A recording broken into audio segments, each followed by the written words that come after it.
Bonjour, Olivier Josselin, je travaille avec DSEA Conseil, donc en charge de travailler sur toutes les filières agricoles et viticoles.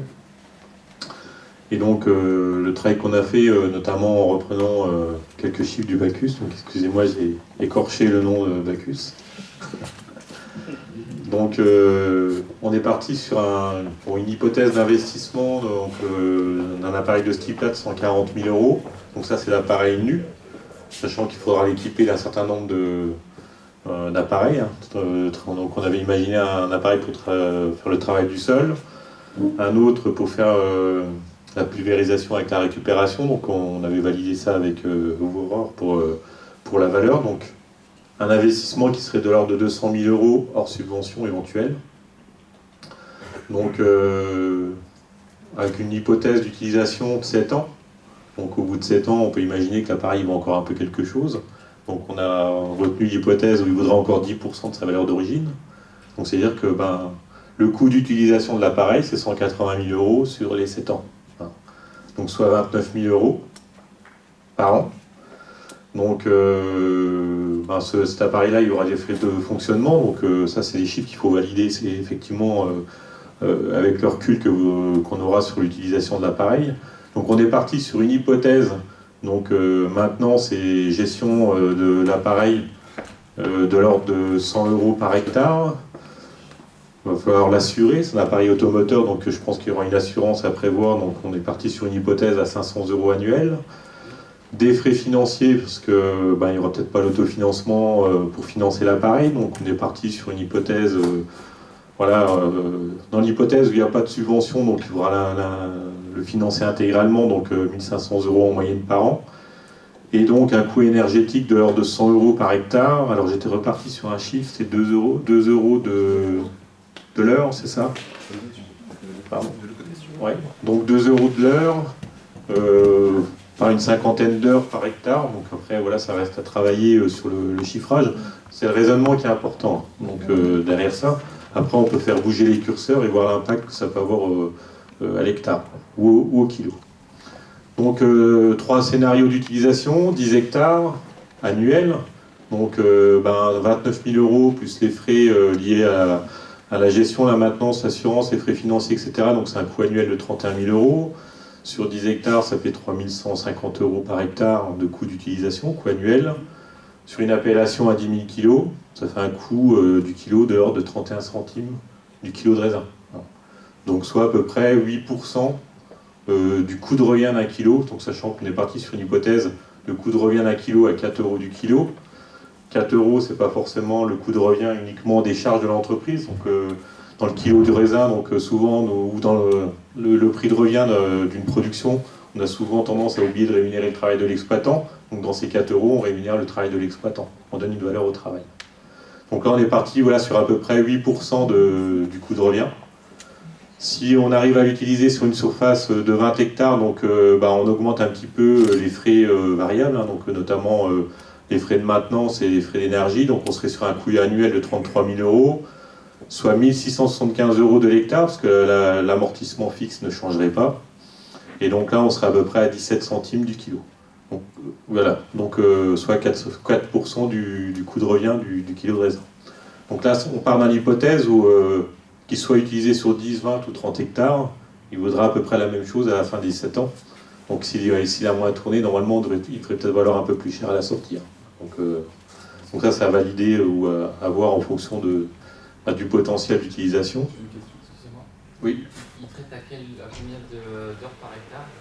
Alors là, j'ai pas forcément d'éléments. Peut-être que vous pouvez répondre sur combien on...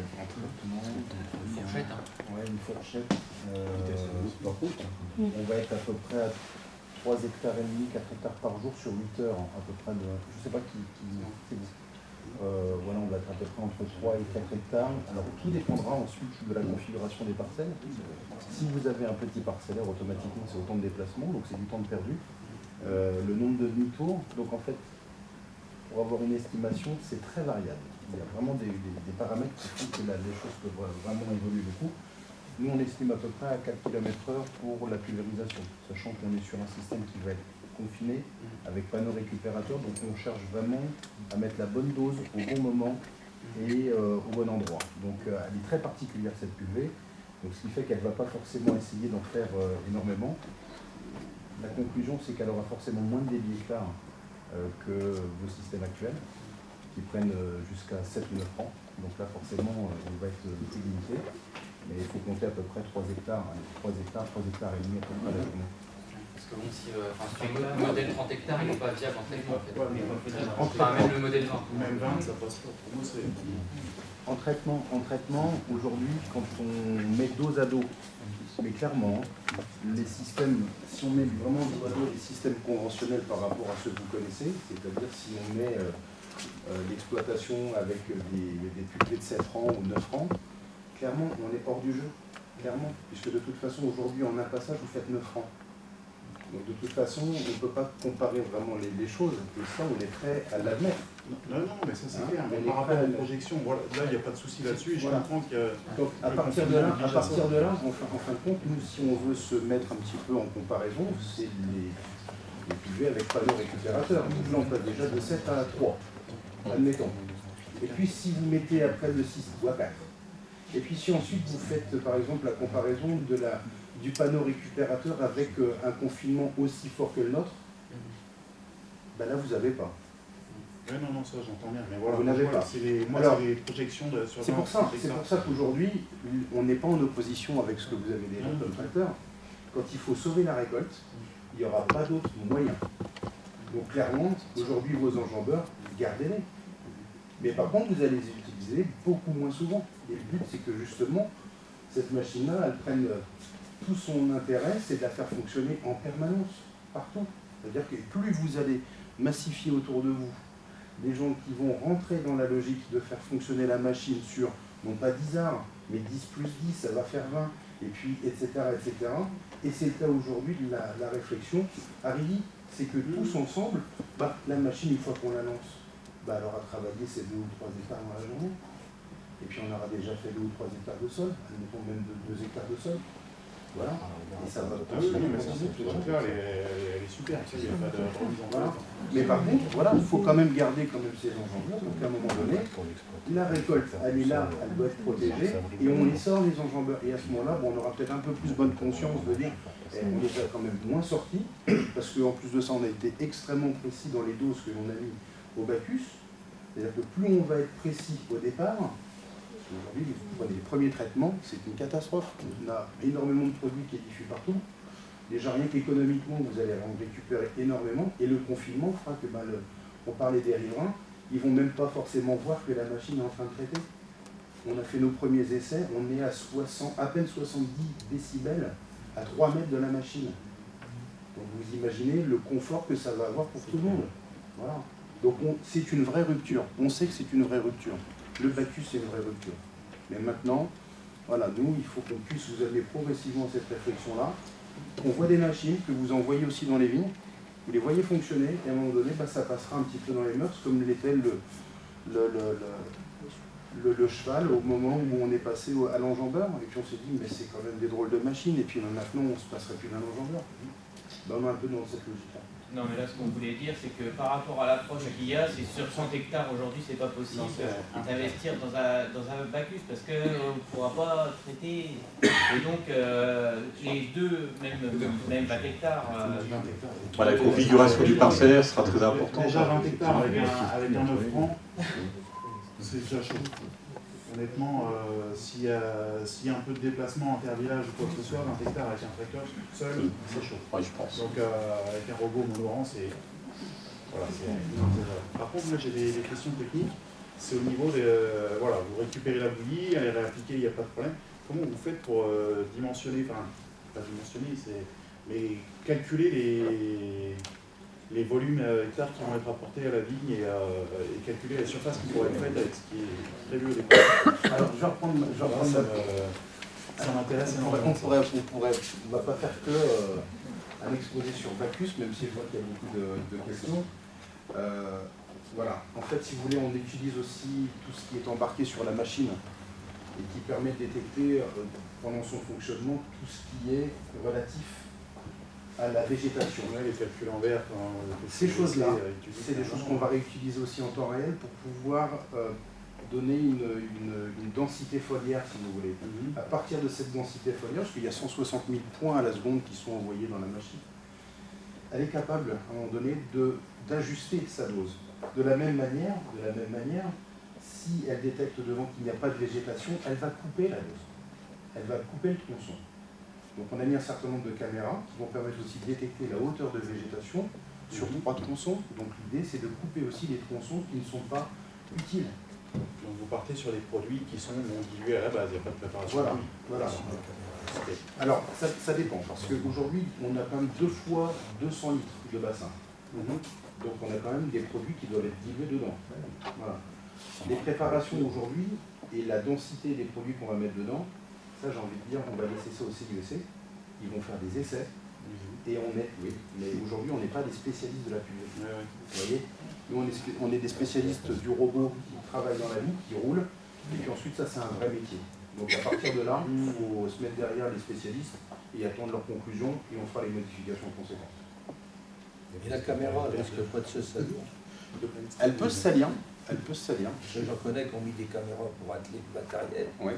pour ne pas descendre du tracteur, puis ils sont obligés de descendre pour nettoyer l'œil de la caméra parce qu'ils voient rien. Mais nous, on verra de toute façon qu'à un moment donné, s'il n'y a plus de détection, il faudra de toute façon redonner un petit coup de chiffon dessus, comme ce que ferait l'opérateur qui descend pour nettoyer éventuellement une buse ou quoi que ce soit.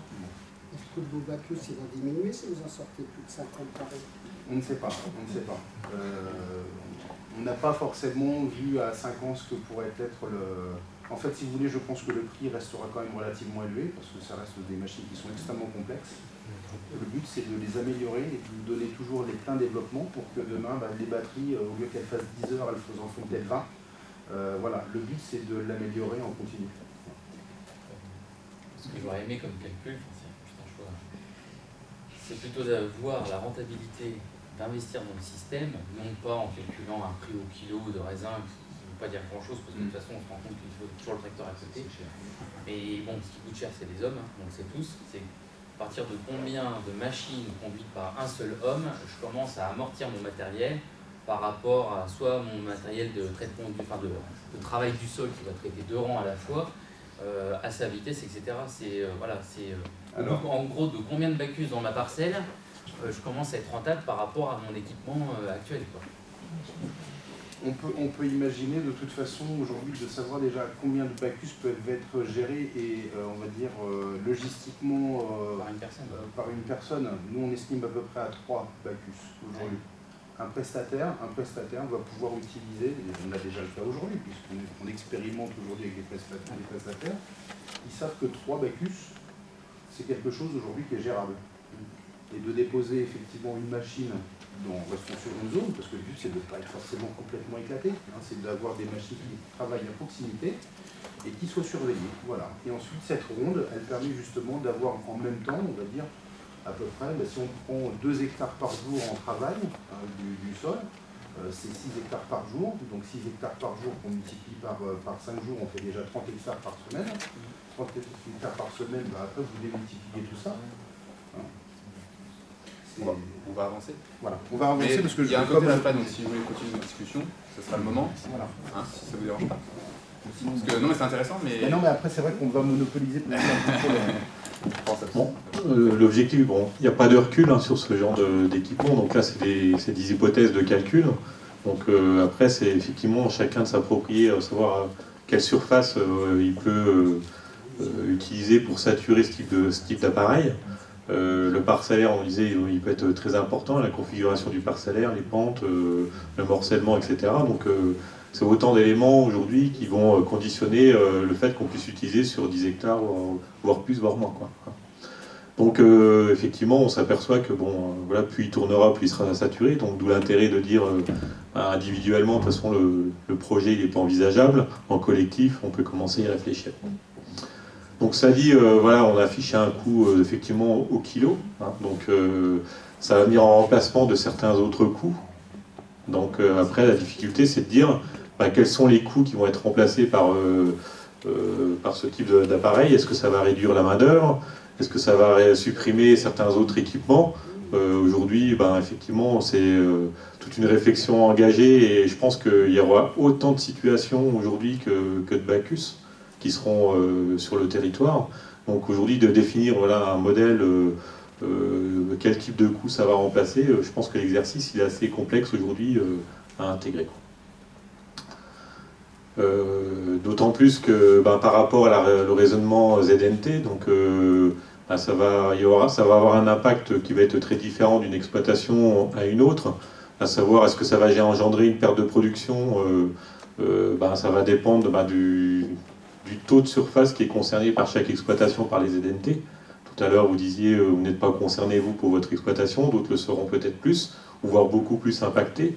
Donc le raisonnement il est assez il doit être plutôt adapté à chacune des exploitations, donc il y aura une compensation par les surfaces restantes, c'est-à-dire que les kilos que je récolte pas sur cette surface-là, du fait que j'ai entamé le potentiel, j'ai pas pu faire les traitements nécessaires, etc. Je peux éventuellement les récolter sur le restant de la surface, à condition qu'il y ait de la réserve. Alors on revient sur le débat de la réserve qu'on parlait tout à l'heure. Donc est-ce que ça aura un impact sur la commercialisation, donc le nombre de kilos, le nombre de bouteilles vendues, etc. Donc c'est bien à voir au cas par cas. Ça peut générer aussi une perte de marge brute pour une exploitation. Ça va dépendre si vous êtes propriétaire ou pas, si ce sont des terres en métayage ou pas. Donc on parlait du métayage, des terres, la valeur des terres, la valeur du foncier tout à l'heure. Ça va avoir un impact aussi vis-à-vis du propriétaire si une partie de la surface ne peut plus être exploitée, ne générera plus de production. Et donc, s'il s'agit de surface en propriété, en fermage, en métayage, donc c'est un raisonnement qui doit aller au-delà de l'investissement du matériel lui-même, et donc là on est bien sur la problématique des ZNT.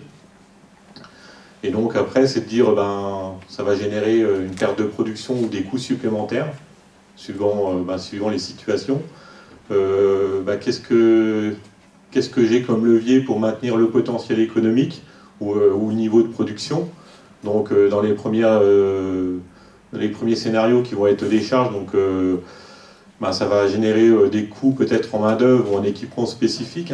Donc là on parle de la ZNT, on ne parle pas forcément du matériel Bacchus en lui-même. Donc la ZNT, donc, elle va procurer nécessairement des coûts supplémentaires.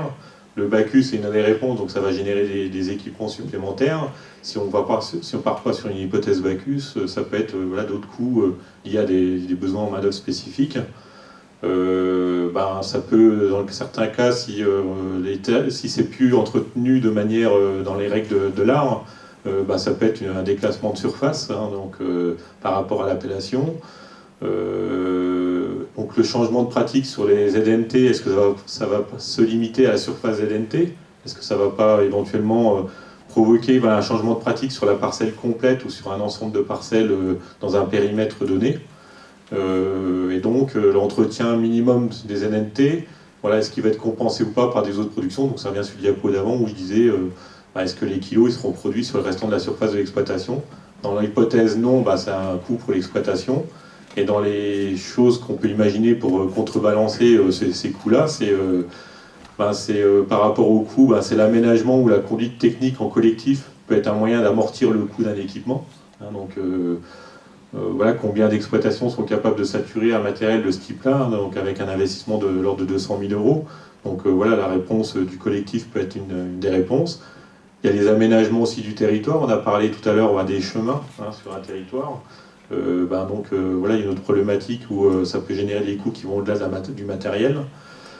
L'aménagement des ZNT en fourrière, donc c'est-à-dire que en fonction de la configuration des parcelles, peut-être que les fourrières se trouveront avec un peu de chance sur la partie qui borde la maison d'habitation, donc auquel cas peut-être que le potentiel ne serait pas forcément atteint en termes de kilos.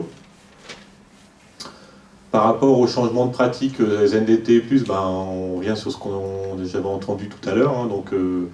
Ça peut peut-être faire cheminer certains vers d'autres démarches, qui sont peut-être le bio, biodynamie, HVE, VDC. Donc ça peut permettre des fois peut-être de valoriser une production autrement et de compenser cette contrainte qui va arriver. Et aussi l'entretien minimum, donc la réponse à non, ça peut être oui, ou si j'ai une surface suffisante qui permet de valoriser des kilos. Donc Là, de remettre des euros sur ce genre de réflexion, c'est pas forcément évident parce que voilà, tous, vous êtes tous concernés à des degrés différents par rapport à cette problématique. Et donc, voilà, en termes de réflexion ou de raisonnement qu'on peut avoir sur l'impact des ZNT. Voilà. Et donc, voilà, donc, je pense que j'ai fini. Voilà. Très bien. Merci Olivier.